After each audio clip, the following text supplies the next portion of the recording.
Hello everyone, welcome back to my YouTube channel. और आज का वीडियो बहुत ज़्यादा इंपॉर्टेंट होने वाला है क्योंकि क्लास 10th और क्लास 12 दोनों का एग्ज़ाम जो है एंड हो गया है। तुम लोग जो है पहले सोच रहा था कि मेरा पेपर कंप्लीट हो जाएगा, हम स्ट्रेस से निकल जाएंगे, ठीक है। लेकिन उससे ज़्यादा तुम लोगों का स्ट्रेस अब आ चुका है क्योंकि तुम लोगों का अब रिजल्ट आने वाला है, ठीक है। तो तुम लोग बता सकते हो कि पहले तुम लोगों का स्ट्रेस ज़्यादा था या अब ज़्यादा है, तुम लोग कमेंट सेक्शन में बताना मुझे। अब देखो यहाँ पर जो है हम तुम्हें बताने वाले हैं कि कैसे सीबीएसई जो है पासिंग क्राइटेरिया बनाया है, जो स्टूडेंट कैसे पास करेगा या कौन स्टूडेंट जो है वो फेल करेगा, वो प्रूफ के साथ तुम्हें हम इस वीडियो में बताने वाले हैं।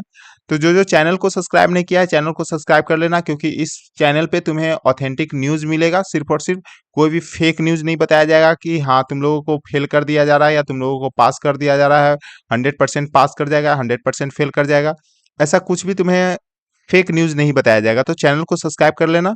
और आगे भी तुम्हें ये चैनल बहुत ज़्यादा हेल्प करेगी क्योंकि तुम जब 12th पास करोगे तो जेई है, नीट है, या तुम्हारे पास बहुत सारे सीयूईटी जो बहुत सारे यूनिवर्सिटी है, ठीक है। तो अदर कोर्सेज के लिए भी ये चैनल तुम्हें बहुत ज़्यादा हेल्प करने वाली है। तो चैनल को अभी से ही सब्सक्राइब कर लेना। तो देखो सबसे पहले अगर हम लोग बात कर लें तो क्लास 10th वालों के लिए अगर हम लोग बात करें तो क्लास 10th में टोटल 6 पेपर होते हैं, बहुत सारे का 5 पेपर ही होते हैं, ठीक है।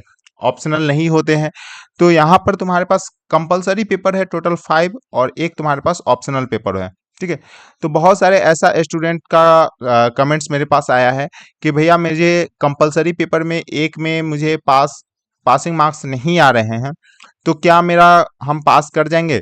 तो देखो मेनली जो है तुम्हारे पास वो जो तुम्हारे पास 6 जो पेपर ऑप्शनल है, वो ऑप्शनल पेपर तुम्हारा कंपलसरी पेपर बन जाएगा, ठीक है। और तुम्हें जो है वो एग्जाम देना पड़ेगा और तुम पास कर जाओगे। क्लियर है, जो तुम फेल करोगे उसका एग्जाम देना पड़ेगा और पास कर जाओगे तुम, ठीक है। अब इसमें जो मेन जो बात करते हैं हम लोग, जो सीबीएसई क्या नोटिस दिया है, फर्स्ट हम क्लास 10th वालों के लिए ही बात कर रहे हैं। तो क्लास 10th वालों का पासिंग क्राइटेरिया, सबसे पहले तुम्हारे पास 100 मार्क्स का पेपर होने वाला है, ठीक है। और ये 100 मार्क्स का पेपर में तुम्हारे पास 33 मार्क्स तुम्हारे पास पासिंग मार्क्स है, ठीक है। अब 33 मार्क्स क्लास 10th और क्लास 12 दोनों का डिफरेंट तरीके से सीबीएसई का नोटिस है, ठीक है।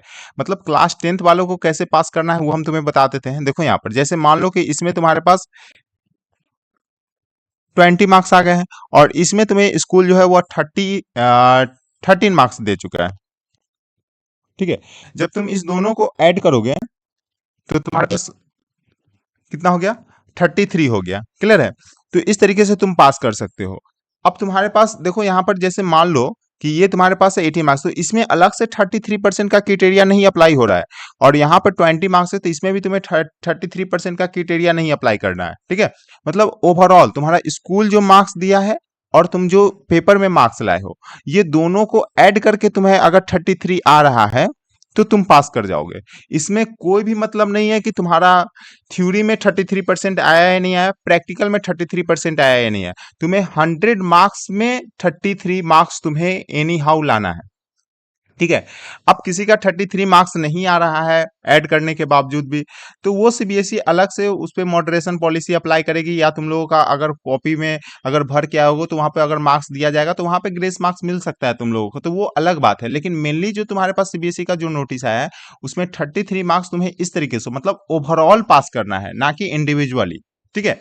लेकिन वही अगर हम लोग बात कर ले क्लास 12th वालों के लिए, तो क्लास 12th वालों के लिए भी सेम प्रोसेस है। तुम्हारे पास 5 सब्जेक्ट जो होता है वो कंपलसरी होता है और एक तुम्हारे पास ऑप्शनल होता है। तो इस केस में जो है तुम्हारे पास, जैसे मान लो कि तुम्हारे पास ऑलमोस्ट जो पेपर होता है वो तुम्हारा 70 मार्क्स थ्योरी होता है और 30 मार्क्स प्रैक्टिकल होता है। और जैसे मैथ्स का अगर बात कर लोगे तो 80 मार्क्स तुम्हारे पास होता है, 80 मार्क्स तुम्हारा मैथ्स है और 20 मार्क्स तुम्हारे पास प्रैक्टिकल है। तो इसमें तुम्हारे पास इंडिविजुअली पास करना है, ठीक है। मतलब जैसे मान लो कि तुम्हारे पास 70 है ना, तो 70 का मतलब 23 ये तुम्हें इसमें लाना है। क्लियर है।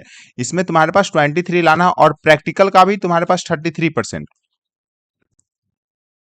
ठीक है।